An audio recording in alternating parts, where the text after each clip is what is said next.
भी कभी एस्पिरेंट्स मुझसे कनेक्ट होते हैं, पूछते हैं कि यार फर्स्ट ईयर है मेरा, अभी कैसे प्रिपरेशन करें यूपीएससी की, एमपीपीएससी की, मैं उनको हमेशा बोलता हूँ कि 2 साल तो रहने दे भाई, थर्ड ईयर से ही करना जो भी करना है। कम्युनिकेशन स्किल को कैसे इम्प्रूव किया जा सकता है? कम्युनिकेशन स्किल को इम्प्रूव करने का एक तरीका तो ये है कि जब भी हम किसी से बात कर रहे हैं तो हम अपने खुद के जो बोलने का जो तरीका है ना, उसको हम थोड़ा सा एनालाइज करते हुए चलें। व्हाट आर द थिंग्स जो किसी एस्पिरेंट को इंटरव्यू में नहीं करना चाहिए? इंटरव्यू में रियलिटी का बहुत रोल है। अगर हम कुछ भी वहाँ पे ऐसा कोशिश कर रहे हैं कि यार दिखावा करेंगे, बनावटी कुछ करेंगे ना, तो मुझे लगता है वो जज हो जाती है।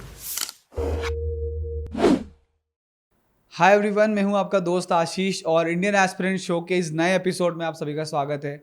इस एपिसोड में हम बात करने वाले हैं आयुष जैन भाई से, जिन्होंने सेल्फ स्टडी से अपनी पूरी एग्जाम को क्लियर किया है। इस एपिसोड में हम बहुत कुछ बातें करेंगे उनसे, जर्नी, प्रिपरेशन, स्ट्रैटेजी, हर चीज़ पे डिस्कस करेंगे।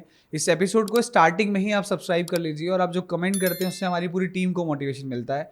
सो let's invite Ayush Jain on Indian aspirant show. Ayush भाई, स्वागत है आपका इंडियन एस्पिरेंट शो पर। Thank you. I am so happy to have you on the show, क्योंकि बैक टू बैक जब हम लोग पीएससी टॉपर्स को लेके आ रहे हैं और हर टॉपर के साथ जब हम बात कर रहे हैं तो कुछ ना कुछ नई इन्फॉर्मेशन निकल के आ रही है। Let's start with your journey, क्योंकि आपकी जर्नी में सबसे इंटरेस्टिंग पार्ट ये है कि आपने पूरा प्रिपरेशन सेल्फ स्टडी से किया है। Yes. और सेल्फ स्टडी के बारे में मुझे बहुत सारी बातें करनी है, बट पहले आप अपने बारे में बताइए और आपने अब तक कौन कौन से एग्जाम्स क्रैक किए। हेलो एवरीवन, मेरा नाम आयुष जैन है, मैं सागर से हूँ और एमपीपीएससी 2020 में मैंने एमपी में 13th रैंक हासिल की है। Okay. और मेरा सिलेक्शन डिप्टी कलेक्टर की पोस्ट पर हुआ है। ये मेरा फर्स्ट अटेम्प्ट था और इससे पहले मेरा सिलेक्शन ड्रग इंस्पेक्टर की पोस्ट पर हुआ था। उसमें मेरी एमपी में फर्स्ट रैंक थी। ओके ड्रग एनालिस्ट के एग्जाम में मेरी एमपी में फर्स्ट रैंक थी। ओके और जो ग्रुप 2 सब ग्रुप 4 का जो एग्जाम था उसमें असिस्टेंट मैनेजर वाली पोस्ट में मेरी मेरिट 5 थी एमपी में। कितने सालों से आपने प्रिपरेशन किया, कितना टाइम लगाया आपने पूरे प्रिपरेशन में? लगभग 5 साल होने को है। मैंने अपने कॉलेज लाइफ में स्टार्ट की थी प्रिपरेशन। ओके। तो 4th-5th सेमेस्टर से मैंने स्टार्ट की थी, तो वही 2017-18 से। जब आपने स्टार्ट किया था प्रिपरेशन तो कैसे स्टार्ट किया? मतलब आपके साथ कोई मेंटोर था जिसने आपको बताया कि सेल्फ स्टडी करनी है, या आपने खुद से स्टार्ट करके फिगर आउट किया कि मुझे सेल्फ स्टडी से पढ़ाई हो पा रही है? नहीं, ये एक मुझे ऐसा लगा कि मेरे पास में एक कमी रही कि मुझे मेंटर नहीं था कोई। ओके। मेरे पास में खाली एक मोटिवेशन था। मेरे एक डिपार्टमेंट से मेरी मैम सेलेक्ट हुई थी डिप्टी कलेक्टर की पोस्ट पे। तो बस मेरे पास में एक मोटिवेशन था कि उनको देखे कि हाँ, मुझे भी कुछ ऐसा करना है। तो लेकिन प्रिपरेशन मेरी सेल्फ रही और खुद से ही सब कुछ करना पड़ा। आयुष भाई, आपने कैसे बताया ना कि आपने कई सारी एग्जाम्स को क्रैक किया है ना, ड्रग इंस्पेक्टर है, ड्रग एनालिस्ट है, और हर एक एग्जाम में आपने कोई ना कोई रैंक लिया है, राइट? पीएससी में 13th रैंक है। ऐसी बहुत सारी एग्जाम में जब आप तैयारी करते हो तो बहुत चैलेंजिंग हो जाता है कि यार इसका सिलेबस अलग है, इस एग्जाम का सिलेबस अलग है, कैसे उसको प्रिपेयर करना है। साथ ही में जब ड्रग इंस्पेक्टर बहुत टेक्निकल एग्जाम है, तो थ्रू आउट द प्रिपरेशन आपने इन दोनों को कैसे अलग अलग रख के साथ प्रिपरेशन किया है? मेरा ऐसा था कि जब तक मेरा मेंस नहीं हुआ था, फर्स्ट अटेम्प्ट का मेरा मेंस नहीं हुआ था, ओके। तब तक तो मैंने किसी भी और एग्ज़ाम के बारे में कुछ भी नहीं सोचा था। कोई भी फॉर्म आ जाता था, कितनी भी वैकेंसी आ जाए, डबल वैकेंसी आ जाए, ट्रिपल वैकेंसी आ जाए, मैं नहीं देखता था, क्योंकि एक प्राइम फोकस था कि भाई एमपीपीएससी ही करना है। राइट। जब मेरा अप्रैल में मेंस हो गया और फिर उसके बाद में रिजल्ट डिले हो रहा था, तब फिर मैंने दूसरे एग्ज़ाम की तरफ थोड़ा बहुत अपना फोकस रखा और तब मुझे अपॉर्चुनिटी मिली, तभी ड्रग इंस्पेक्टर का एग्ज़ाम आया था। तो फिर मैंने क्या किया कि कुछ टाइम के लिए लगभग 2-3 महीने मैंने टाइम डिवाइड किया कि दिन का जो भी 10-12 घंटे पढ़ने का है, उनमें से 5-6 घंटे ड्रग इंस्पेक्टर को पढ़ता था और बाकी टाइम मैं अपने पीएससी की प्रिपरेशन करता था, उसमें आंसर राइटिंग करता था। ठीक है। तो टाइम मैंने इस तरह से किया। और एक चीज़ ये रही कि कॉलेज लाइफ का बहुत इंपॉर्टेंट एक रोल रहा। कॉलेज लाइफ में जो मैंने चीज़ें पढ़ी हुई थी, मैंने सिर्फ खाली उनको रिवाइज किया था। ओके। तो वो मेरा एक बेस अच्छा था। तो यहाँ से फिर वो ड्रग इंस्पेक्टर वाला टेक्निकल पार्ट भी मेरा कम टाइम में कवर हो गया था और अच्छी रैंक के साथ में भी मेरा वो एग्ज़ाम हुआ। कॉलेज लाइफ के बारे में हमारी ऑडियंस को और बताइए। जैसा हम ऑफ द कैमरा भी बात करते हैं कि कॉलेज लाइफ हर इंसान को अच्छे से स्पेंड करना चाहिए, पर्सनैलिटी डेवलप होती है, उसके बारे में थोड़ा सा डीप में बताइए। कॉलेज लाइफ में मैं हमेशा जो भी कभी एस्पिरेंट्स मुझसे कनेक्ट होते हैं, पूछते हैं कि यार फर्स्ट ईयर है मेरा, अभी कैसे प्रिपरेशन करें यूपीएससी की, एमपीपीएससी की, मैं उनको हमेशा बोलता हूँ कि 2 साल तो रहने दे भाई, थर्ड ईयर से ही करना जो भी करना है। क्योंकि कॉलेज लाइफ एक ऐसा फेज़ होता है हमारा जहाँ पर हमारी एक पर्सनैलिटी डेवलप होती है, नए नए लोगों से मिलते हैं, हमारा कॉन्फिडेंस बूस्ट होता है। हर चीज़ हमारी कॉलेज लाइफ में इम्प्रूव होती है। मैं अपना खुद का ही बताऊंगा कि स्कूल लाइफ के बाद में जब मैं कॉलेज लाइफ में गया था, मैंने सब कुछ तभी सीखा है। Okay. अगर मैं जहाँ पे मैं जैसे सागर यूनिवर्सिटी में था, अगर मैं वहाँ नहीं होता तो शायद मैं इतना बड़ा ड्रीम ही नहीं कर पाता कि MPPSC जैसी कुछ प्रिपरेशन करनी है, उसमें डिप्टी कलेक्टर जैसी कोई पोस्ट लेनी है। राइट। तो कॉलेज लाइफ में मैं हमेशा हर एस्पिरेंट से बोलता हूँ कि अच्छे से स्पेंड करें। ऐसा ना करें कि PSC की प्रिपरेशन के चलते आप कॉलेज लाइफ को साइड में कर दें, वहाँ ना पढ़ाई करें। एक तो उसका इंटरव्यू में बेनिफिट मिलता है कि इंटरव्यू में हमेशा ग्रेजुएशन से क्वेश्चंस पूछे जाते हैं, राइट। वो तो एक डायरेक्ट बेनिफिट है। उसके अलावा हमारी पर्सनैलिटी बूस्ट होती है, हम कॉलेज में वाइवा देते हैं तो हमारी बोलने की प्रैक्टिस होती है वहाँ पे, दोस्तों के साथ में हम चिल करते हैं, घूमते हैं फिरते हैं, तो हमारा कॉन्फिडेंस बूस्ट होता है, लोगों से बात करने का तरीका आता है हमारे लिए, राइट। कंडीशंस टैकल करनी आती हैं। कई बार कॉलेज में कोई इवेंट्स होते हैं तो हम उसमें लीडरशिप का रोल रखें, उसको ऑर्गेनाइज कराएं। तो ऐसी चीज़ें करने से हमारी ओवरऑल एक as a leader, as a एक सिविल सर्वेंट के तौर पर भी हमारी पर्सनैलिटी बूस्ट होती है। तो वो हमें हमेशा अच्छे से स्पेंड करनी चाहिए कॉलेज लाइफ, और उसमें थोड़ा सा फन पार्ट भी रखना चाहिए, थोड़ा पढ़ाई वाला भी रखना चाहिए, तो हर चीज़ बैलेंस करके हमें चलनी चाहिए। आयुष भाई, फन पार्ट क्या होता है? लाइक कॉलेजेस में जाते हैं, बहुत सारी चीज़ें होती है, फन पार्ट को डिस्क्राइब कीजिए। आपके लिए फन पार्ट क्या था कॉलेज के अंदर? मेरा तो ऐसा था कि मैंने भी जैसे 4th-5th सेमेस्टर से प्रिपरेशन स्टार्ट कर दी थी। हाँ। तो मैं तो बेसिकली फिर उसके बाद में कॉलेज जाता ही इसलिए था कि चिल करने के लिए। ओके। तो लेट जाना, कभी भी लेक्चर्स बंक करना बहुत नॉर्मल चीज़ थी। राइट। प्रैक्टिकल्स फार्मेसी में रेगुलरली प्रैक्टिकल्स होते हैं, हर दिन प्रैक्टिकल होता है। तो मैं कुछ ज़्यादा करता नहीं था, एक बीकर से पानी लिया, दूसरे बीकर में डाला, इधर से उधर किया, उधर से इधर किया, तो ऐसे निकाल जाता था।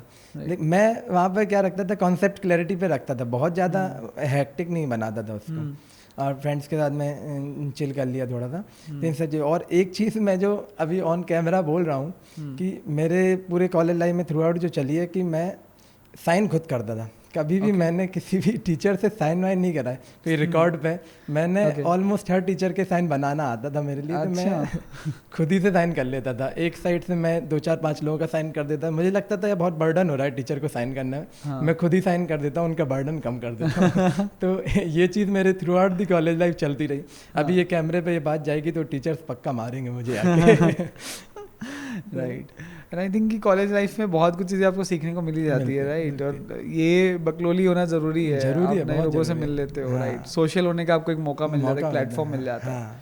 थोड़ा सा अपन आपकी डीप में बात करते हैं, कैसे प्रिपरेशन स्टार्ट किया। तो आपने प्रिपरेशन कैसे स्टार्ट किया उसके बारे में बताइए, और कैसे आप उस प्रिपरेशन के साथ में कंसिस्टेंटली इतना लंबे समय तक प्रिपरेशन कर पाए हो। जैसे मैं सागर यूनिवर्सिटी में पढ़ता था, हरी सिंह गार्ड यूनिवर्सिटी में। ओके।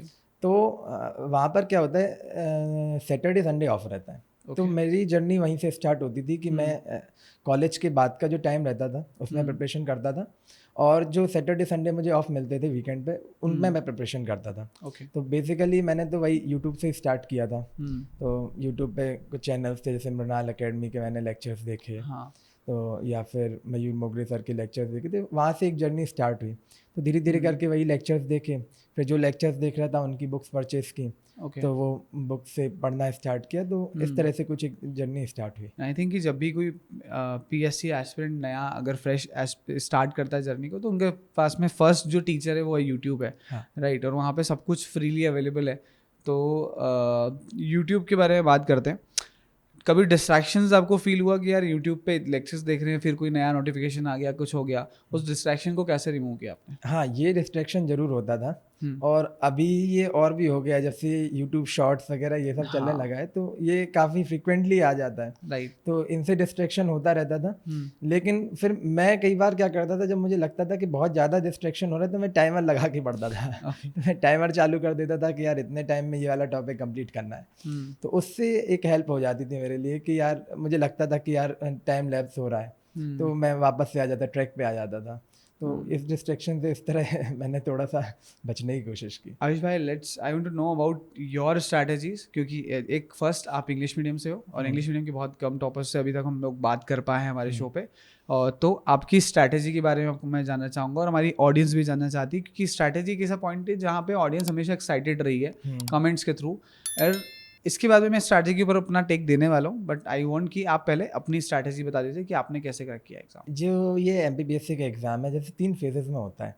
फर्स्ट फेज भले ही प्रीलिम्स होती है, लेकिन हर कोई मेन से ही स्टार्ट करता है। तो वही मेरी भी स्ट्रैटेजी थी कि पहले मैंने मेन से स्टार्ट किया, Okay. और मेंस में जो भी हमारे फाउंडेशनल सब्जेक्ट्स होते हैं जैसे कि हिस्ट्री हुआ, ज्योग्राफी हुआ, पॉलिटी हुआ, इन पर पहले मैंने अच्छे से फोकस किया। ओके। तो इनको मैंने कवर किया। ये क्या है, कॉमन होते हैं प्रीलिम्स में भी और मेंस में भी। ठीक है। उसके बाद में फिर जब मैं एक अच्छे लेवल पर पहुंचा, मुझे लगने लगा कि मेरे फाउंडेशनल सब्जेक्ट्स अच्छे हैं। उसके बाद में फिर मैंने जो अदर यूनिट, जैसे कि प्रीलिम्स के सिलेबस में अगर हम देखें कि यूनिट 10 में कुछ कमीशंस होती हैं, ओके। कुछ साइंस का पोर्शन होता है, कुछ आईसीटी का पोर्शन होता है, तो इन पे मैंने फोकस किया। और एस्पिरेंट्स को भी मैं आगे भी यही एडवाइस करता हूँ कि इन टॉपिक्स को हमें रखना चाहिए अपने प्राइम फोकस में, क्योंकि ये कम एफर्ट्स में हमारे लिए ज़्यादा आउटपुट दे सकते हैं। जैसे कि कमीशंस में से लगभग 8-10 क्वेश्चन आते हैं प्रीलिम्स में, तो उन पे हम फोकस रख सकते हैं, एक चार्ट कोई प्रिपेयर कर सकते हैं। राइट। तो इस तरह से मैं चार्ट बना लेता था, कुछ खुद से नोट्स बनाए, कुछ शॉर्ट नोट्स बनाए। उसके बाद में फिर जब प्रीलिम्स आया तो फिर डेडिकेटेडली एक प्रिपरेशन उसकी स्टार्ट हुई कि जब 3 महीने लगभग कुछ बचे हुए थे, तो फिर जो भी मैंने पहले से कुछ बना के रखा हुआ था उनको मैंने रिवाइज किया। और मेंस की मेरी स्ट्रेटजी ऐसी रही कि मैंने जो फाउंडेशनल जो सब्जेक्ट्स थे, जब वो तैयार हो गए थे, तो मैंने कुछ जो सोशल इश्यूज वाले जो टॉपिक हैं, सोशोलॉजी वाला टॉपिक है, पब्लिक एडमिनिस्ट्रेशन है, मैंने इनको एग्जाम से पहले बहुत अच्छे से तैयार कर लिया था। क्योंकि ये अक्सर परेशान करते हैं, तो इनको मैंने पहले से प्रिपेयर कर लिया था। तो ये फिर बाद में मुझे इनमें प्रॉब्लम नहीं आई। टेस्ट सीरीज के टाइम पे मैं बहुत इजीली इनको कवर कर लेता था। Let's talk about your interview preparation. Interview के और टाइम पे, इंटरव्यू प्रिपरेशन के पहले आपके इंटरव्यू में मार्क्स कितने थे वो बता दीजिए। इंटरव्यू में मेरे मार्क्स एवरेज मार्क्स थे, मेरे 120 मार्क्स थे मेरे। ओके। तो इंटरव्यू में एज सच एक पर्सनैलिटी का टेस्ट है इंटरव्यू, तो उसमें हम 2 महीने या 1 महीने में बहुत कुछ नहीं कर सकते। इंटरव्यू की प्रिपरेशन तो मुझे लगता है कि जिस दिन से हम प्रिपरेशन में आ रहे हैं तभी से स्टार्ट हो जाती है। मेरा भी यही था कि जो भी चीज़ें थी, मेरे जो पर्सनल जो मेरा था वो मैं हमेशा ही प्रिपेयर करता रहता था। जैसे मेरी हॉबी में सिंगिंग है, तो वो मेरा एक्चुअल इंटरेस्ट है, तो वो तो हमेशा ही मैं परस्यू करता रहता था। जब भी रिलैक्स होना है तो मैं सिंगिंग अपना करता रहता था, उसके बारे में थोड़ा थोड़ा देखता रहता था। बाकी जो अवेयरनेस की चीज़ें, जैसे मैं सागर से हूँ, तो एक ऑब्वियसली बात है कि सागर से बात उठेगी, तो उसको जानने की हमेशा कोशिश रहती थी। कभी वापस सागर आया इंदौर से, तो कभी दोस्तों के साथ में घूमने निकल गया, तो उनसे लाइव चीज़ें पता रहती थी मेरे लिए कि हाँ क्या हो रहा है। और बाकी चीज़ों में एक मेजर चीज़ रही कि कम्युनिकेशन स्किल की बहुत नीड होती है इंटरव्यू में। तो मैं हमेशा कम्युनिकेशन स्किल पे थोड़ा सा कोशिश करता था कि कुछ ना कुछ अच्छा हो जाए। किस तरह से वॉइस मॉड्यूलेशन या फिर बोलने का तरीका कैसे इम्प्रूव हो सकता है, इन सब चीज़ों पे मैं फोकस थोड़ा करता रहता था। Now I want to talk about strategy पे जो मेरा व्यू था कि कई सारे लोगों ने हमको जब कमेंट्स किया, कई सारे ऑडियंस ने हमारे जब कमेंट्स किया कि यार स्ट्रैटेजी पे और बात करिए, और कुछ टॉपर के जब हमने पॉडकास्ट लिए तो ऑलरेडी उनके कई सारे वीडियोस में स्ट्रैटेजी डिस्कस्ड है, तो नया कंटेंट कुछ भी नहीं मिलेगा, राइट, और नया आपको सीखने को नहीं मिलेगा। So why we talk about more about mindset and situations, क्योंकि वहां से आपको पता लगता है कि आप कैसे डील कर सकते हो चीज़ों से। जैसे आपने बताया कम्युनिकेशन स्किल, अब कम्युनिकेशन स्किल बहुत बड़ी चीज़ है जो मेजोरिटी ऑफ एपीपीएससी एस्पिरेंट जहाँ लैग करते हैं, है ना। बीइंग इन लाइब्रेरियन जब बच्चा आता है, तो हम जब लेट्स से अगर मैं रिसेप्शन के लिए हायरिंग डालता हूँ कि we are hiring for reception, 90% candidates वो है जो प्रिपरेशन कर रहे हैं, उनका communication up to the mark नहीं है, so we can't hire them. अगर आप रिसेप्शन का जॉब क्रैक नहीं कर पाओगे और आपका कम्युनिकेशन अप टू, अगर आप अपना इंट्रोडक्शन नहीं दे पा रहे हो रिसेप्शन की जॉब के लिए, विच मीन्स कि आप एमपीपीएससी के लिए जब इंटरव्यू में जाओगे तो आपको बहुत प्रिपरेशन की आवश्यकता है लगेगा, राइट। कम्युनिकेशन स्किल को कैसे इम्प्रूव किया जा सकता है? कम्युनिकेशन स्किल को इम्प्रूव करने का एक तरीका तो ये है कि जब भी हम किसी से बात कर रहे हैं, तो हम अपने खुद के जो बोलने का जो तरीका है ना, उसको हम थोड़ा सा एनालाइज करते हुए चलें। क्योंकि सबसे अच्छे ऑब्जर्वर तो हम खुद ही हैं, तो हमें खुद से पता होना चाहिए कि यार कहीं हमने कोई गलत वर्ड यूज़ किया। कई बार ऐसा होता है कि हम बोलते बोलते कुछ अटपटा वर्ड यूज़ कर देते हैं, तो वो अच्छा नहीं लगता है, तो हम उसको खुद से थोड़ा सा देखते हुए चले। इंटरव्यू के टाइम पे एक मिरर प्रैक्टिस भी करते थे हम लोग, तो उसमें क्या करते थे कि मिरर सामने रखते थे और बोलते थे, कुछ भी खुद से ही क्वेश्चन पूछते थे, खुद से आंसर करते थे। तो उसमें हमारे फेशियल एक्सप्रेशंस कैप्चर होते थे, तो हमें पता चलता था कि यार कोई कुछ बातें ऐसी होती जिन्हें बोलते समय हमारे एक्सप्रेशन बिगड़ रहे हैं, तो उनको हम इम्प्रूव करने की कोशिश करते थे। बाकी एक चीज़ ये भी कर सकते हैं कि अगर किसी को नए लोगों से मिलने में कई बार प्रॉब्लम होती है या फियर आता है, हेजिटेशन होता है, तो मैं ऐसा रहता था कि कभी भी कोई नए लोगों से मिलता था तो उनसे बात करने की कोशिश करता था, तो उससे एक फियर जो है ना वो हमारा ख़त्म होता है नए लोगों से मिलने में।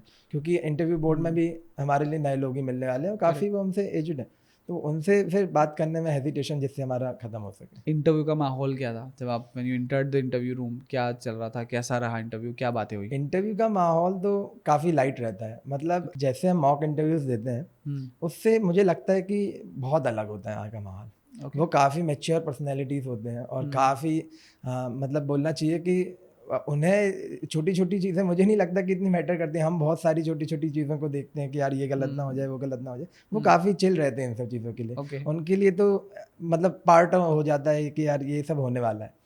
तो मैं भी जैसे ही एंटर किया तो काफ़ी, मेरा मरकाम सर के बोर्ड में इंटरव्यू था, Okay. तो काफ़ी चिल माहौल था। मैं गया था तो उन्होंने काफ़ी कंफर्टेबल मुझे फील कराया।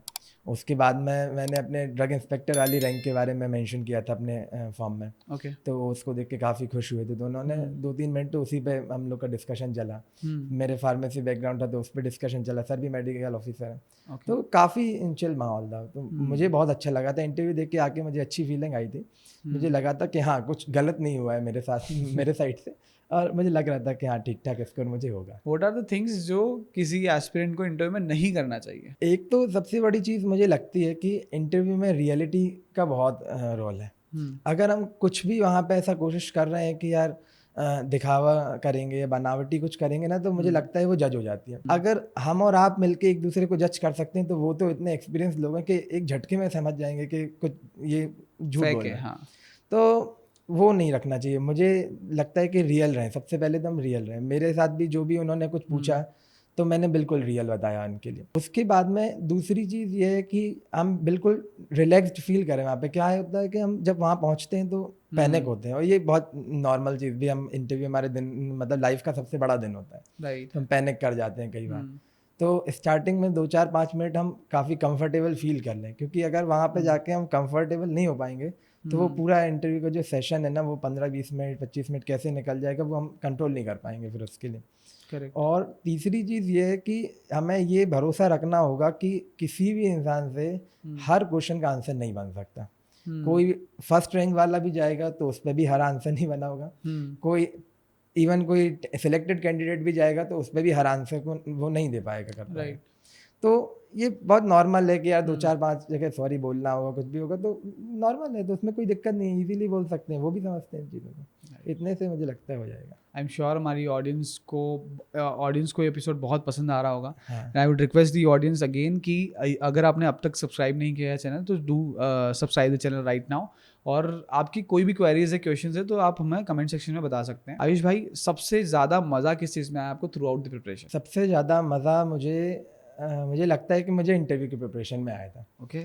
इंटरव्यू की प्रिपरेशन में मज़ा इसलिए आया था क्योंकि इंटरव्यू तक आते आते हम बहुत रिलैक्स हो जाते हैं। जैसे प्रीलिम्स होता है तो बहुत पैनिक करते हैं हम फर्स्ट, और जैसे मेरा ही फर्स्ट अटेम्प्ट था तो फर्स्ट अटेम्प्ट में प्रीलिम्स में मुझे हमेशा से ये लगता था कि यार मुझे फैक्ट्स याद नहीं होते। मैं साइंस बैकग्राउंड से था, ठीक है। तो मुझे तो हर जगह लॉजिक पसंद है। मुझे लॉजिक मिल जाए तो मुझे अच्छा लगता है, कहीं ना कहीं कोई जुगाड़ बन जाएगी।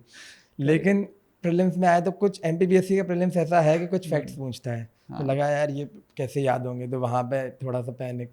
मेंस आया तो मेरी राइटिंग इतनी अच्छी नहीं है, तो वहाँ पे मुझे लगा कि यार यहाँ भी कुछ प्रॉब्लम होगा। लेकिन इंटरव्यू के टाइम पे मैं काफ़ी रिलैक्स था कि हाँ अब मेंस तक आगे आऊँ तो अब इंटरव्यू भी कोई बड़ी चीज़ नहीं है, ये तो हो जाएगा। तो कई बार ऐसा है कि लेटे लेटे ही प्रिपरेशन चल रही है, यूट्यूब से पढ़ते जा रहा हूँ। या फिर कई बार उसमें ऐसा भी नहीं है कि बुक खोल के ही पढ़ना है, डिस्कशन भी कर रहे हैं, 4-5 लोग बैठ के भी चिल भी कर रहे हैं, बात भी कर रहे हैं, एक डिबेट भी कर रहे हैं, तो उसमें ही प्रिपरेशन हो जाती है। तो इसमें मुझे काफ़ी मज़ा आता था। मेंस के बारे में थोड़ी बात करनी है। एज यू सेड कि आपका राइटिंग इतना ज़्यादा अच्छा नहीं था। राइटिंग कितना इंपॉर्टेंट रोल प्ले करता है अगर मेंस के एग्जाम में? मैं कहूँ मेरी तो नहीं थी अच्छी बहुत ज़्यादा हैंड राइटिंग, लेकिन फिर भी मैं कहूँगा कि राइटिंग का रोल होता है। ओके। क्यों? क्योंकि अगर एक अच्छी राइटिंग और एक अच्छी कॉपी पहुंचेगी तो ऑटोमेटिकली कोई जो चेक करने वाला है वो अट्रैक्ट होगा। लेकिन एक बात ये भी है कि हर इंसान की राइटिंग अच्छी नहीं हो सकती और हर टॉपर की राइटिंग भी अच्छी नहीं होती है। तो जिनकी एवरेज राइटिंग है उनका भी सिलेक्शन हो जाता है। मैं तो ये बोलूँगा कि जिनकी एक रीडेबल राइटिंग है, समझ में आती है, उतना सफिशिएंट है। राइटिंग हम एक दिन में नहीं कर सकते इम्प्रूव, लेकिन हम प्रेजेंटेशन पे बहुत काम कर सकते हैं। जैसे मेरे साथ ऐसा था कि मैंने जब फर्स्ट टेस्ट दिया था तो लगभग मेरे 60 मार्क्स कुछ आए थे। ओके। सेकंड दिया 62 65 आए, ऐसे कुछ। तो 2-3 टेस्ट तक यही चला। फिर मैंने जब एनालाइज किया कॉपी को तो मुझे ये समझ में आया कि यार मेरा कंटेंट ठीक है, मैं सिर्फ अच्छे से लिख नहीं पा रहा हूँ, प्रेजेंट नहीं कर पा रहा हूँ, और राइटिंग अच्छी नहीं मेरी। मैंने कहा 2 महीने में राइटिंग तो नहीं हो सकती, प्रेजेंटेशन हो सकती है। करेक्ट। तो मैंने प्रेजेंटेशन पे काम किया। मैं एक प्रॉपर मार्जिन से लिखता था, फिर व्यवस्थित लिखने लगा चीज़ों को, और जहाँ डायग्राम बनाने हैं, जहाँ फ्लो चार्ट्स बनाने हैं, जहाँ अंडरलाइन करना है, और थोड़ा सा क्या है कंजस्टेड हो जाता है तो बुरा लगने लगता है देखने में, तो थोड़ा सा स्पेस छोड़ दिया। तो प्रेजेंटेशन का रोल मुझे लगता है राइटिंग से ज़्यादा हो जाता है। अगर हमारा एक अच्छा प्रेजेंटेशन है तो हम ठीक ठाक हैंड राइटिंग में भी स्कोर कर सकते हैं। तो वहीं मेरा जो 60 आता था उसी कंटेंट पे फिर मेरी एक 90 प्लस की कंसिस्टेंसी आ गई थी, तो उतने से मेरा काम हो गया। बात आती एंड आई थिंक वो एनालाइज करना बहुत इंपॉर्टेंट है कि आप कहाँ सही कर रहे हो, कहाँ गलत कर रहे हो। हाँ, गलत कर रहे हो तो उसको सही किया जा सकता है, और जो सही कर रहे हो उसको और बेटर किया जा सकता है। और इसमें भी मैं बोलूँगा कि जो हमारा जो फ्रेंड सर्कल होता है ना, उसका इम्पोर्टेंट रोल होता है। जैसे मेरा जो 4-5 लोगों का फ्रेंड सर्कल था, वो मुझे काफ़ी ज़्यादा हेल्प करते थे। कि मेरा एक फ्रेंड था, उसकी राइटिंग बहुत अच्छी थी, तो प्रेजेंटेशन बहुत अच्छी थी, तो मैं उसके साथ में बैठता था रात में, तो वो मुझे बताता था कि भाई यहाँ सुधार ले। मैं उसको कंटेंट पे बता देता था कि भाई कंटेंट यहाँ इंप्रूव कर ले। तो फ्रेंड सर्कल हमारा अच्छा होना चाहिए, कंस्ट्रक्टिव क्रिटिसिज्म भी करें हमारी, तो बहुत हेल्प होती है। इंग्लिश मीडियम के बारे में बताइए कि इंग्लिश मीडियम से प्रिपरेशन करने में कैसा आपका जर्नी रहा है, और इंग्लिश मीडियम से प्रिपरेशन करते हुए क्या चैलेंजेस आए हैं और क्या प्लस पॉइंट है। इंग्लिश मीडियम से प्रिपरेशन करने से पहले मैं चैलेंजेस बताता हूँ कि चैलेंजेस ऐसे हैं कि सबसे बड़ा चैलेंज तो होता है सोर्स का। जब मैंने प्रिपरेशन स्टार्ट की थी 17-18 में, तो कोविड के पहले इतने सोर्सेज नहीं थे, तो मुझे हर चीज़ गूगल से सर्च करनी पड़ती थी। 4-5 पेजेस में एक साथ खोलता था, फिर उनका सबको पढ़ता था, कंपाइल करता था। ये बहुत प्रॉब्लम होती थी इसमें टाइम बहुत जाता है, और ऑथेंटिक डेटा मिलने का चांस भी कम होता है। तो ये इंग्लिश मीडियम में एक सबसे बड़ी प्रॉब्लम रहती है। और अगर हम इसमें फ़ायदे देखें तो फ़ायदे में एक चीज़ ये रहती है कि इंग्लिश मीडियम वालों की प्रेजेंटेशन बहुत अच्छी हो सकती है, क्योंकि इंग्लिश की जो राइटिंग है वो कहीं ना कहीं, मैं बोलूँगा नहीं हिंदी के लिए, वो भी बहुत अच्छी लगती है, लेकिन इंग्लिश की कहीं थोड़ा सा एक एज होता है, इंप्रेसिव ज़्यादा लगता है देखने में, तो उससे फ़ायदा मिलता है। मुझे लगता है कि वो कहीं ना कहीं एक एज प्रोवाइड करता है। बाकी इंग्लिश मीडियम एस्पिरेंट्स के साथ में एक दो चीज़ें और ये रहती हैं कि उन्हें बार बार हिंदी के सोर्सेज को रेफ़र करना पड़ता है। तो पहले वो हिंदी की बुक पढ़ेंगे, फिर इंग्लिश की बुक पढ़ेंगे, तो उसमें टाइम जाता है। और दूसरी चीज़ कि जब हम पेपर में एड्रेस करते हैं ना क्वेश्चंस को, तो कई बार शॉर्ट ऑफ वर्ड्स हो जाते हैं। हमें हिंदी में कोई वर्ड याद आ रहा है, अब हम उसको इंग्लिश में कैसे लिखें। ऐसे के पेपर में हमें काफ़ी प्रॉब्लम होती है कि हमारे जितनी रिपोर्ट्स हैं या जो भी करंट का जो है, सारे टेक्निकल टर्म्स हमें इंग्लिश में पता हुआ है, करेक्ट, लेकिन अब वो हिंदी में जाके लिखना है, तो उसमें थोड़ा सा प्रॉब्लम हो जाता है। लेकिन थ्रू आउट द प्रिपरेशन हम जब इन चीज़ों को फोकस करते हैं तो बहुत आराम से ये सारी चीज़ें टैकल हो जाती हैं। करंट अफेयर्स के बारे में बात करते हैं। MPPSC के अंदर करंट अफेयर्स का क्या रोल है और क्या इंपॉर्टेंस है। MPPSC के अंदर करंट अफेयर का देखिए, प्रीलिम्स में तो डायरेक्टली रोल है, मेंस में MPPSC में बहुत ज़्यादा डायरेक्टली करंट अफेयर्स से क्वेश्चन नहीं पूछते। जैसे UPSC है तो कई बार वो करंट पे डायरेक्टली क्वेश्चन पूछते हैं। MPPSC में जनरली करंट से डायरेक्टली क्वेश्चन नहीं आते हैं। हेल्थ स्कीम से, एजुकेशन वाले टॉपिक से आते हैं, उसके अलावा बहुत ज़्यादा नहीं आते। लेकिन फिर भी करंट का बहुत इंपॉर्टेंट रोल होता है, क्योंकि हम अपने आंसर्स में करंट को ऐड करके एक एज प्रोवाइड कर सकते हैं अपने आंसर को।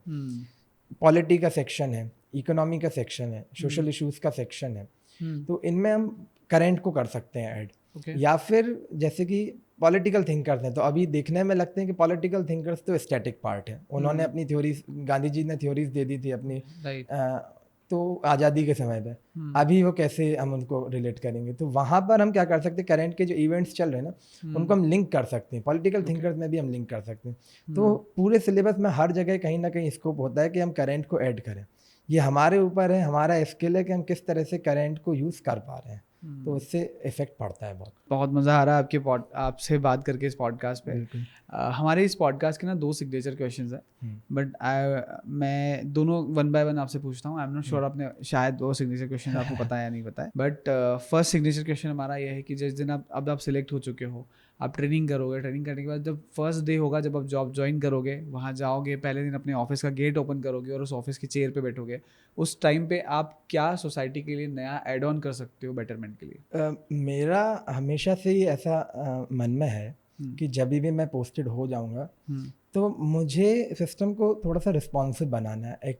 कई बार ऐसा मन में पब्लिक के रहता है कि सिस्टम थोड़ा स्लो है, रिस्पॉन्ड नहीं करता है, या फिर कोई अगर डायरेक्टली पब्लिक में से कोई डायरेक्टली किसी डीसी से मिलना चाहे या आईएएस ऑफिसर से मिलना चाहे तो वो पॉसिबल नहीं है, एक बड़ी चीज़ लगती है उनके लिए। राइट। तो मेरा ऐसा है कि मैं रिस्पॉन्सिव बनना चाहता हूँ कि कोई भी किसी की प्रॉब्लम है तो वो डायरेक्टली मुझ तक आ सके, मुझे बता सके और मैं डायरेक्टली उनको जाके हेल्प कर सकूँ। तो ये मेरा प्राइम फोकस रहेगा कि मैं किसी भी तरह से, मेरा जो स्टाफ भी होगा मैं उनसे भी कोशिश करूँगा ऐसा कि ऐसी कुछ हम एक अरेंजमेंट करें जिनसे डायरेक्टली वो मुझसे कनेक्ट हो सकें। और अभी भी मैं ऐसा, जब भी मुझे कोई इंस्टाग्राम पे या टेलीग्राम पे कहीं भी कोई भी एस्पिरेंट भी मैसेज करता है तो मैं पूरी कोशिश करता हूँ कि उनको रिस्पॉन्ड करूँ, क्योंकि अभी से मैं ये चीज़ अगर रखूँगा तो ये चीज़ रियलिटी में फिर हो पाएगी वहाँ पर। Right, that's really nice. हमारा सेकंड सिग्नेचर क्वेश्चन है जहाँ पे हम लोग पूछते हैं कि आपने थ्रू आउट द प्रिपरेशन क्या क्या बहुत सारे चैलेंजेस फेस किए होंगे और कई सारी ऐसी चीज़ें आपने सोचा होगा कि यार ये चीज़ ना ऐसे नहीं, ऐसे होती ना तो मेरा एग्जाम और अच्छे से हो सकता था, मेरा नहीं सभी का एग्जाम बहुत अच्छे से हो सकता था। तो MPPSC एज एन ऑर्गेनाइजेशन, उनके लिए आपका कोई फीडबैक है कि यार इस चीज़ को सुधार किया जा सकता है? So what will do with this कि हम लोग एक पेपर रेडी करेंगे and will send this officially to MPPSC कि यार ये सारे सजेशंस है जो लिए जा सकते हैं, दीज आर सजेशंस, फीडबैक्स, है ना? तो इसके ऊपर आपके पास कोई ऐसा फीडबैक है? एक तो फीडबैक मेरे तरफ से ये है कि MPPSC के प्रीलिम्स जो है वो काफ़ी डाइसी है। ओके। कई बार जो जेन्युइन कैंडिडेट्स हैं जो काफ़ी समय से तैयारी कर रहे हैं, अच्छा उनका नॉलेज बेस है, काफ़ी वो क्वालिफाइड हैं, वो रह जाते हैं प्रीलिम्स से। मेरे ही काफ़ी फ्रेंड्स हैं जो कई बार प्रीलिम्स से 2 बार से 3 बार से रह रहे हैं। उसका एक कारण ये बनता है कि MPPSC के प्रीलिम्स में नेगेटिव मार्किंग नहीं है। उसमें क्या होता है कि कई बार जो कम प्रिपरेशन करके भी आया है लेकिन वो बाय लक प्रमोट हो जाता है। राइट। तो मैं उसमें ये, मेरा ये एडवाइस है कि नेगेटिव मार्किंग होनी चाहिए, जिससे जेन्युइन कैंडिडेट्स की सिलेक्शन की पॉसिबिलिटी काफ़ी ज़्यादा बढ़ जाएगी। राइट। तो उसमें मीन्स में एक अच्छा खासा कॉम्पिटिटिव एनवायरनमेंट भी क्रिएट होगा। और दूसरी चीज़ तो जो हमेशा ही चलती है कैंडिडेट्स के बीच में, हमेशा एक प्रॉब्लमेटिक रहती है, चैलेंजिंग रहती है कि MPPSC का शेड्यूल जो है वो बार बार रीशेड्यूल हो जाता है। हाँ। बार बार एग्जाम पोस्टपोन हो जाता है। तो इसमें कुछ ना कुछ एक अकाउंटेबिलिटी होनी चाहिए कि मिनिमम 4 महीने या 5 महीने बाद, प्रीलिम्स के 4 महीने बाद एग्जाम होगा ही होगा। हाँ। 4 महीने बाद रिजल्ट आएगा ही आएगा। इससे क्या है कि बहुत सारे एस्पिरेंट्स की कंडीशन काफ़ी ख़राब होती है या फिर चैलेंजिंग होती है, फैमिली से सपोर्ट नहीं मिल पाता है कई लोगों को, तो उन्हें बीच में प्रिपरेशन छोड़नी पड़ती है, तो वो चीज़ें कम हो जाएंगी। तो ये 2 सजेशंस मुझे लगता है मेरे साइड से रहेंगे। That's wonderful talking to you. What's your experience of having on Indian aspirant show? Indian aspirant show पर आके मुझे लिटरली बहुत अच्छा लग रहा है, क्योंकि मैंने इसके पहले भी शोज़ देखे हुए थे और मुझे लग रहा था कि कहीं ना कहीं यहाँ पर थोड़ा सा एक एज है या कहीं ना कहीं कुछ अलग देखने को मिलता है, एक प्रॉपर एनवायरनमेंट में हम होते हैं। और आपके, मुझे एक चीज़ जो अच्छी लगती है कि स्ट्रेटेजी से हट के आप एक रियल लाइफ के क्वेश्चंस जो पूछते हैं और वो हेल्प करते हैं कि माइंडसेट, आपने जो वर्ड यूज़ भी किया था कि माइंडसेट जानने की हमारी कोशिश रहेगी, तो वो ज़रूरी है, क्योंकि स्ट्रेटजी हमें फिर भी बहुत जगह देखने को मिल जाती है लेकिन एक सिलेक्टेड कैंडिडेट का माइंडसेट देखने को नहीं मिलता है। तो वो एक बहुत अच्छी चीज़ मुझे लगी। तो ऐसे मैं तो हमेशा आपको ग्रो करते हुए देखना चाहता हूँ। Thank you so much and I want कि जब भी पॉसिबल हो पाए हम लोग फ्यूचर में और भी कई सारे एपिसोड लेके आ पाएँ ऑडियंस के लिए।